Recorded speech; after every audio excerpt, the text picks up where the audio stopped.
Hello friends, I am your Vijay sir. Welcome in my channel. आज हम लोग discuss करेंगे किरचॉफ लॉ। प्यारे बच्चों, किरचॉफ नाम टेढ़ा है, इसका आप सुन के कहेंगे कि सर ये बहुत टेढ़ा लॉ होगा। नहीं, ये बहुत ही सिंपल सा लॉ है और इसको एकदम अच्छे से अगर आप समझेंगे तो आप कोई भी सर्किट हो उसको आप सिंप्लीफाई कर सकते हैं। मैंने जैसे ही सर्किट वर्ड बोला होगा तुरंत आपके दिमाग में आया होगा, सर ये सर्किट वर्ड तो हम लोगों ने सुना था ओम्स लॉ में भी। तो क्या ओम्स लॉ और किरचॉफ लॉ दोनों एक जैसे ही हैं या दोनों अलग अलग हैं? ध्यान से सुनिएगा बेटा। जब किरचॉफ लॉ जो हम आता है तो जब सर्किट आपकी एकदम कॉम्प्लिकेटेड होती है तब हम किरचॉफ लॉ का यूज करते हैं। जैसे अगर हम लोग के पास एक सिंपल सा बैटरी, रजिस्टर, की सर्किट में लगा हो तो उस कंडीशन में हम लोग ओम्स लॉ का यूज करते हैं। लेकिन अब उसके अंदर अगर कभी किसी सर्किट के अंदर बहुत सारे रजिस्टर यूज हो जाए और करंट डिवाइड हो जाए, वोल्टेज डिवाइड हो जाए, तो उस केस में हम लोग किरचॉफ लॉ का यूज करते हैं। तो किरचॉफ लॉ एक्चुअल में है क्या, इसको हम समझते हैं। ठीक है। तो 1942 1942 को एक जर्मन फिजिसिस्ट थे किरचॉफ, जिन्होंने ओम्स लॉ को एक्सटेंड किया था। ठीक है, फॉर द कॉम्प्लिकेटेड सर्किट। अब ये जो कॉम्प्लिकेटेड सर्किट है, जैसे अगर मैं दिखाऊं आपको, ये एक रजिस्टर हो गया, इसको हम लोगों ने कनेक्ट कर दिया एक सेल से। तो इस केस में हम लोग सिंपली कैलकुलेट करते हैं, अप्लाई कर दिया हमने ओम्स लॉ को। ठीक है। लेकिन अब इसी सर्किट में अगर हम लोगों ने कुछ इस तरीके एक और सेल को यूज़ कर लिया, यहाँ पर यूज़ कर लिया, ठीक है, या इसी को मैं एक ट्रांसफॉर्म कर देता हूँ, ये आपका रजिस्टर हो गया। अब इसी में मैंने एक इस तरीके का यूज़ कर लिया, एक इस तरीके से यूज़ कर लिया, एक इस तरीका यूज़ कर लिया। मैंने नंबर ऑफ सेल्स को इसमें कनेक्शन करना स्टार्ट कर दिया। रजिस्टर कनेक्ट कर दिया, कैपेसिटर कनेक्ट कर दिया, जो चाहे हम कनेक्ट कर सकते हैं। तो उस केस में ये सर्किट हो जाती है कॉम्प्लिकेटेड, तो वहाँ पर ओम्स लॉ एप्लीकेबल नहीं हो पाता। हम वहाँ पे तब यूज़ क्या करते हैं? तब हम वहाँ पे यूज़ करते हैं किरचॉफ लॉ को। आई होप आप लोग को क्लियर होगा किरचॉफ लॉ कब यूज़ होता है। ठीक है। अब किरचॉफ जो साइंटिस्ट थे, फिजिसिस्ट थे, उन्होंने बेटा एक्चुअल में किरचॉफ लॉ को बनाया था दो रूल पर। पहला रूल था आपका किरचॉफ जंक्शन रूल। ठीक है, किरचॉफ जंक्शन रूल। तो पहले हम लोग किरचॉफ जंक्शन रूल को समझते हैं।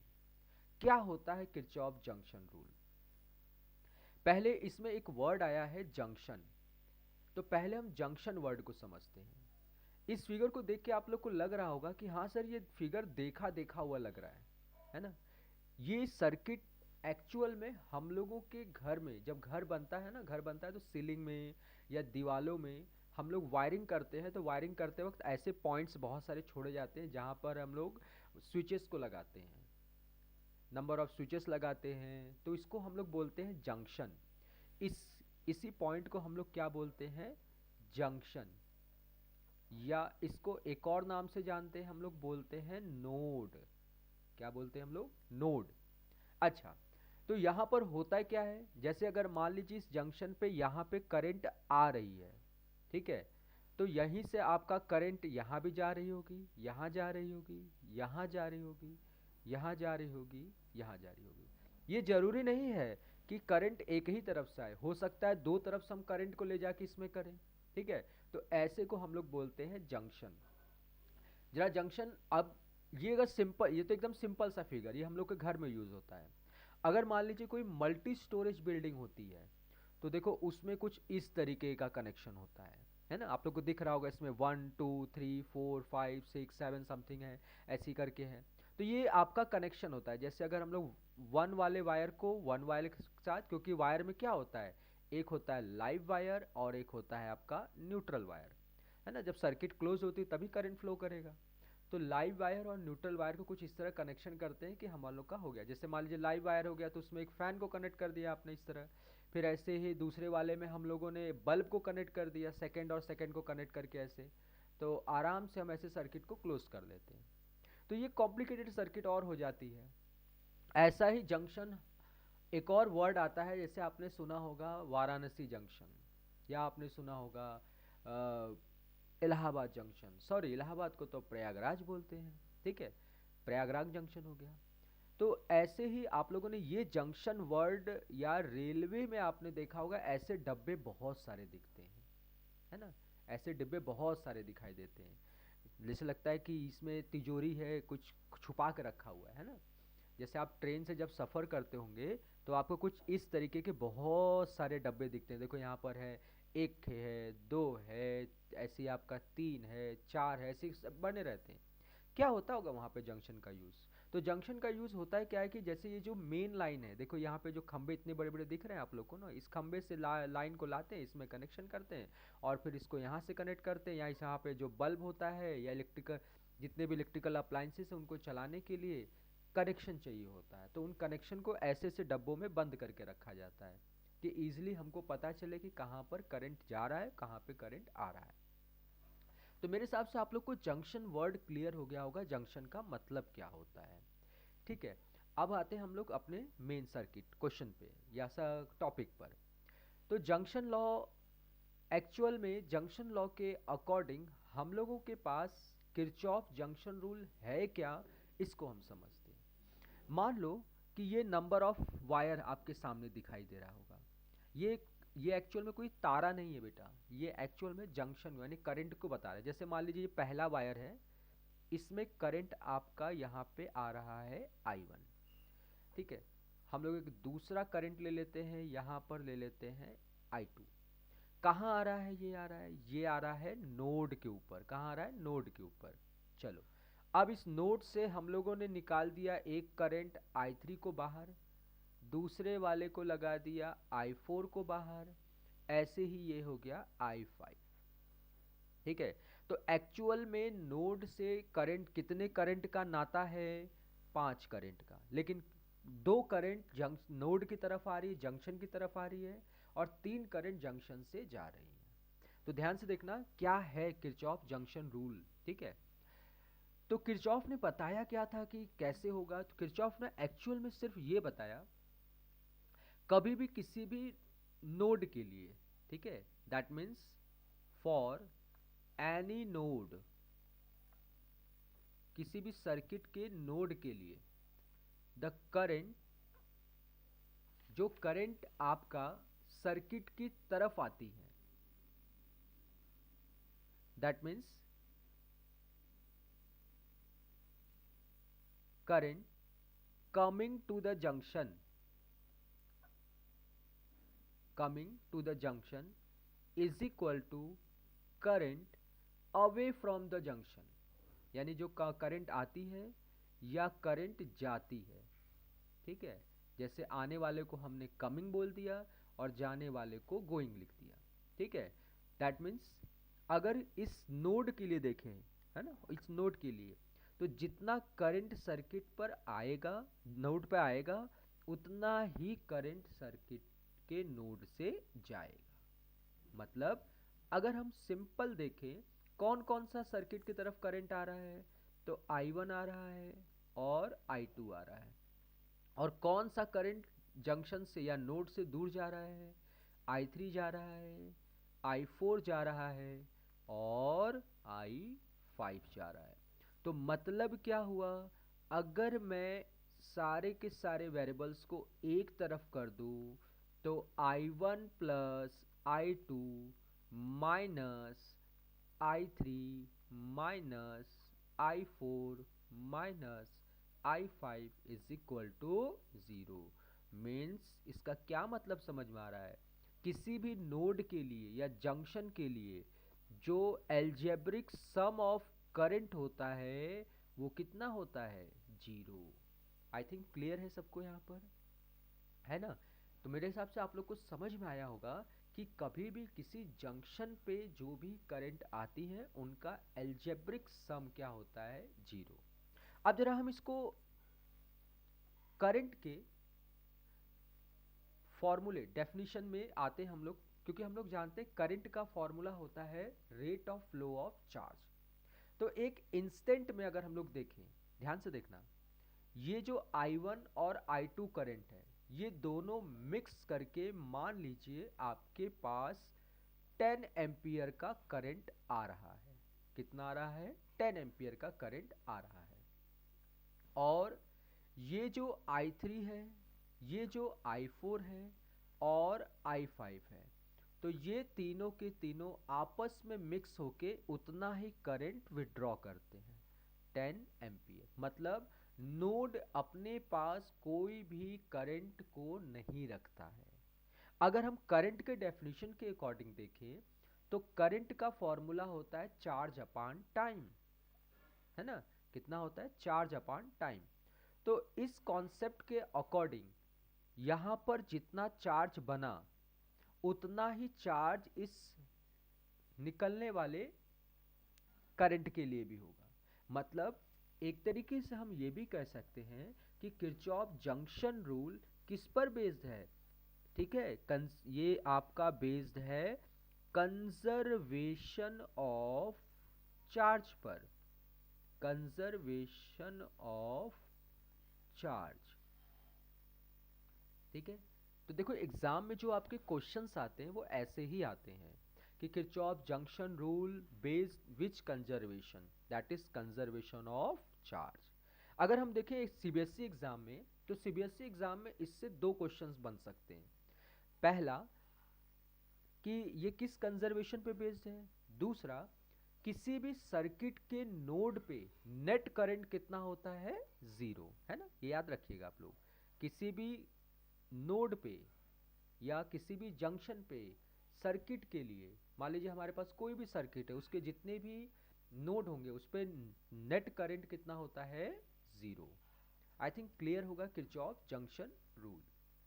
अब जरा हम आते हैं दूसरे रूल की तरफ, जिसका नाम है किरचॉफ लूप रूल।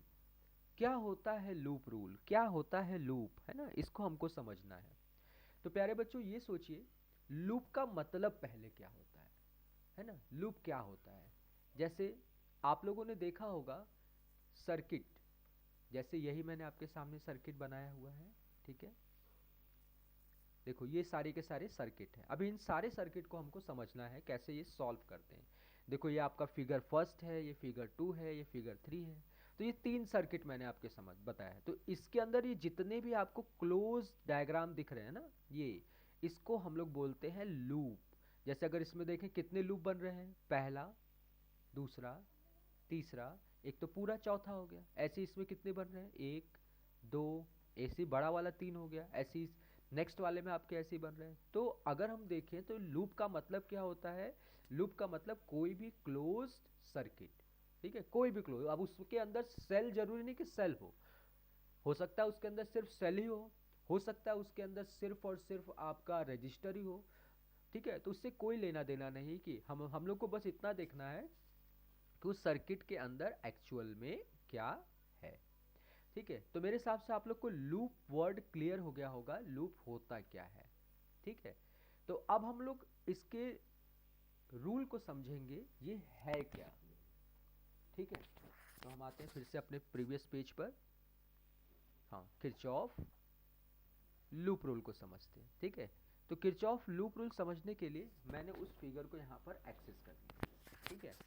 अब ध्यान से देखिएगा ये कैसे होगा, है ना। होता है क्या है ना, हम लोगों को समझ में नहीं आता है कि सर्किट में क्या है क्या नहीं, क्या नहीं, ठीक है। देखो तो सबसे पहले हम लोग इसके लूप को ले लेते हैं, ठीक है। तो मैं इसको लेबल कर देता हूँ, ये हो गया ए हो गया, ये हो गया आपका बी हो गया, ये सी हो गया, ये डी हो गया, ये ई हो गया और ये हो गया आपका एफ। तो इस सर्किट के अंदर हम लोगों के पास जितने भी वर्टेक्सेस थे उन सबको मैंने ज्वाइन कर दिया और लेबल कर दिया A B C D E F, ठीक है। अब देखो किरचॉफ लूप रूल को, इसमें कुछ स्टेटमेंट्स हैं, उन स्टेटमेंट्स को अगर आपने समझ लिया तो हम लोग आराम से इस क्वेश्चन को कर सकते हैं, ठीक है। तो सबसे पहला रूल क्या है, इसका पहला रूल ध्यान से समझना, ठीक है। We can take any direction of traversal. We can take any direction of traversal.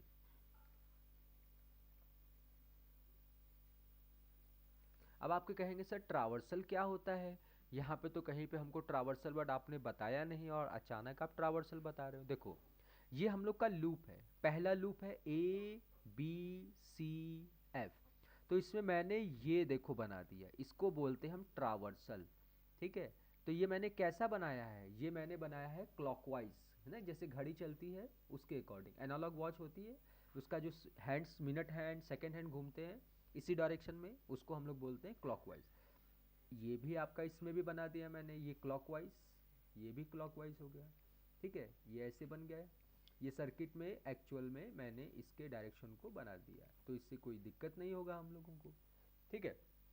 अच्छा, तो पहला स्टेटमेंट आई होप आप लोग को क्लियर होगा कि we can take any direction of traversal, इधर क्लॉकवाइज और एंटी क्लॉकवाइज, है ना।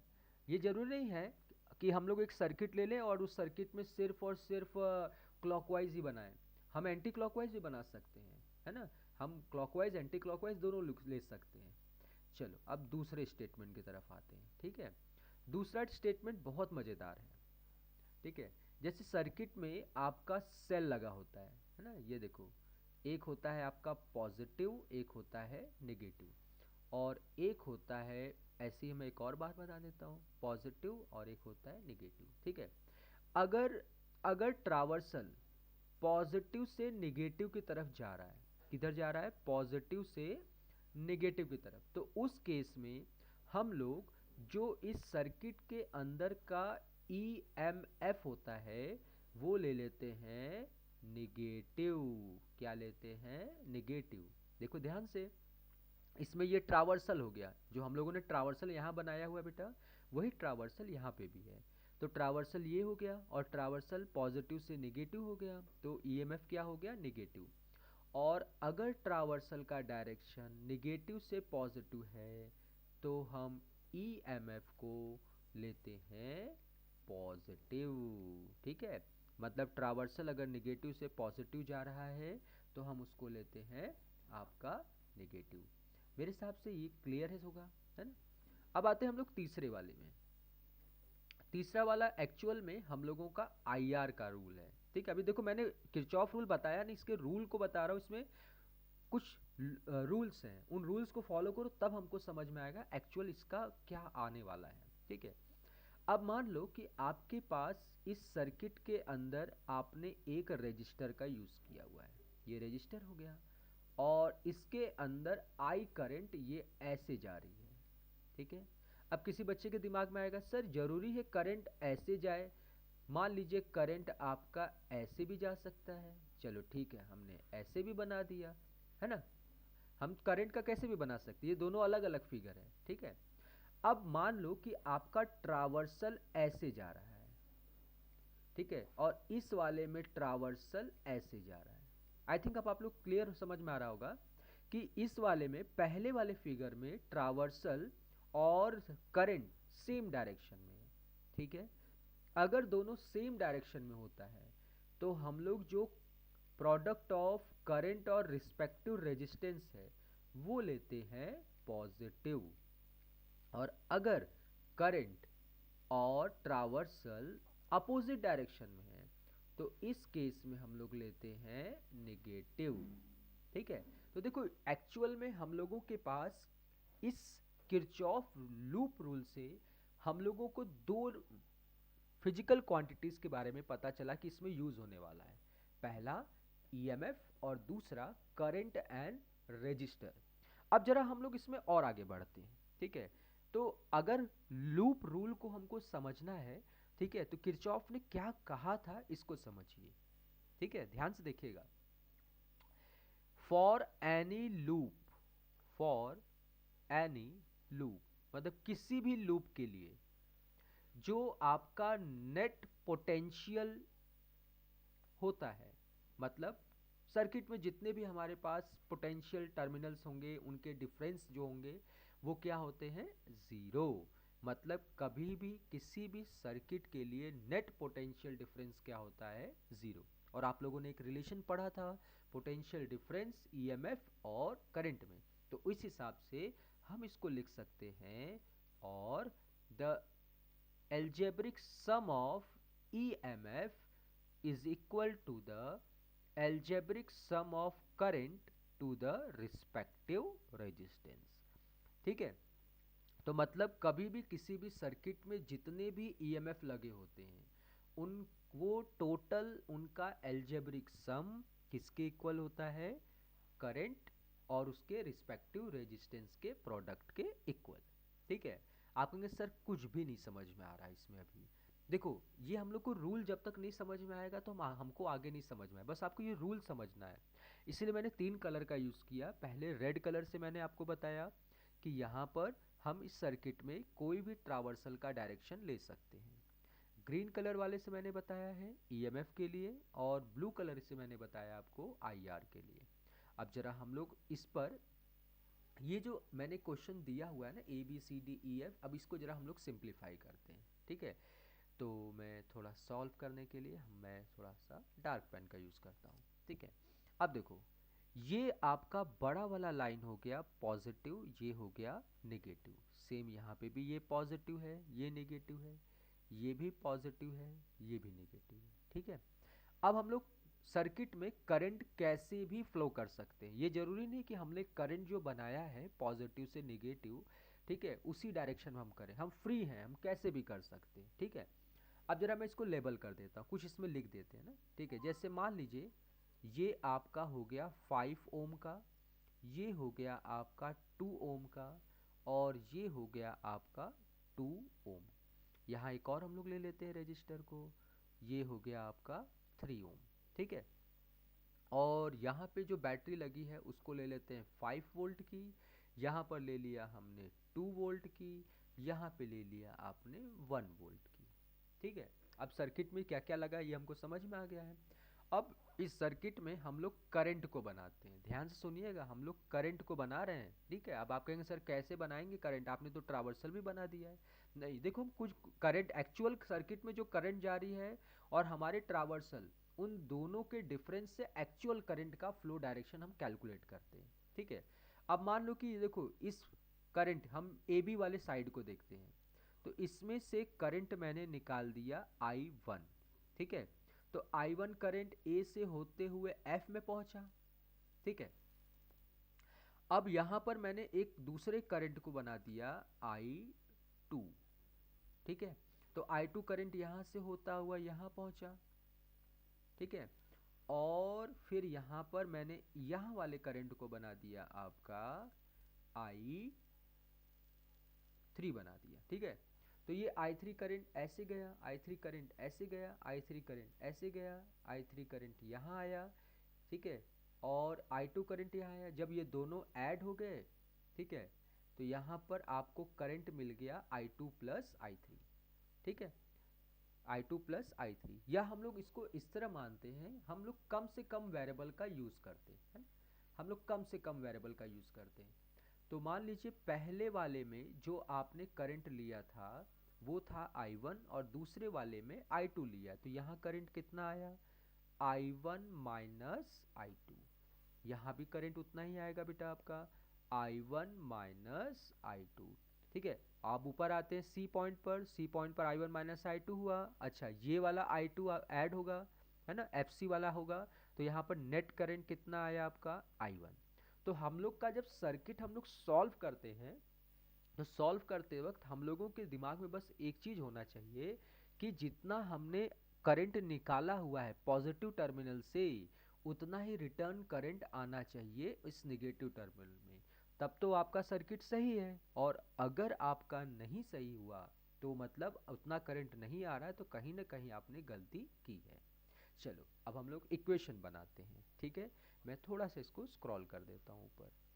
ठीक है, तो पहले हम लोग इसको सॉल्व करते हैं, तो सॉल्व करने के लिए थोड़ा सा डार्क पेन का यूज़ करते हैं, है। तो पहले हम लोग डिसाइड कर लेते हैं कौन सा लूप लेते हैं। तो पहले मैंने ले लिया इन लूप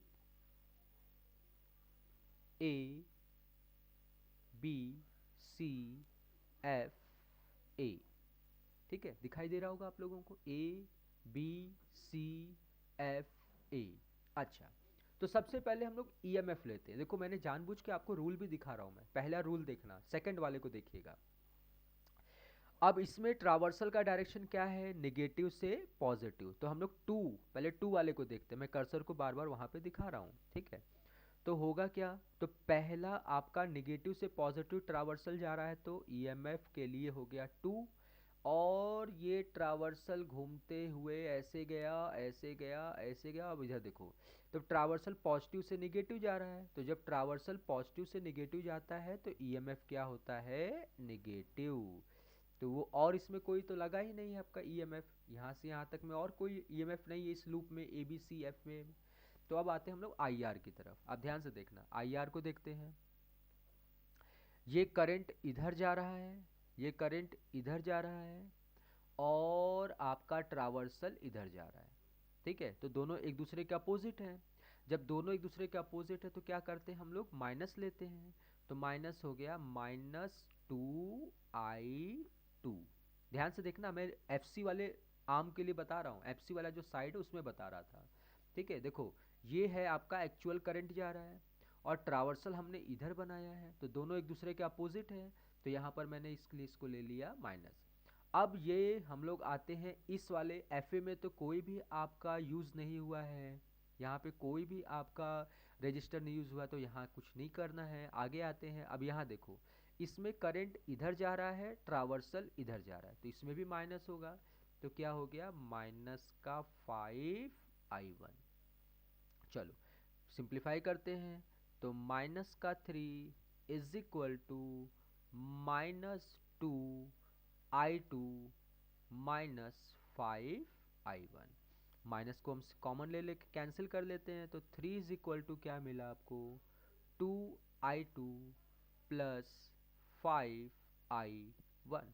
ये हो गया आपका पहला इक्वेशन। ठीक है, ऐसे ही हम लोग दूसरे इक्वेशन को भी सॉल्व ले सकते हैं, है ना। दूसरा इक्वेशन हम लोग ले लेते हैं यहाँ पर। चलो दूसरा इक्वेशन हम लोग लेते हैं। दूसरा इक्वेशन के लिए हम लोग को दूसरा लूप लेना पड़ेगा। चलो अब हम लोग लेते हैं in loop F C D E. ठीक है, आप लोग थोड़ा वीडियो को पॉज कर दीजिएगा और फिर देखिएगा कि आप सॉल्व कर पाते हैं या नहीं। ठीक है, उसके बाद अब हम लोग देखते हैं इसको। ठीक है, मैं थोड़ा इसको स्क्रॉल करके ऊपर कर देता हूँ। ठीक है, थोड़ा सा 1 मिनट और।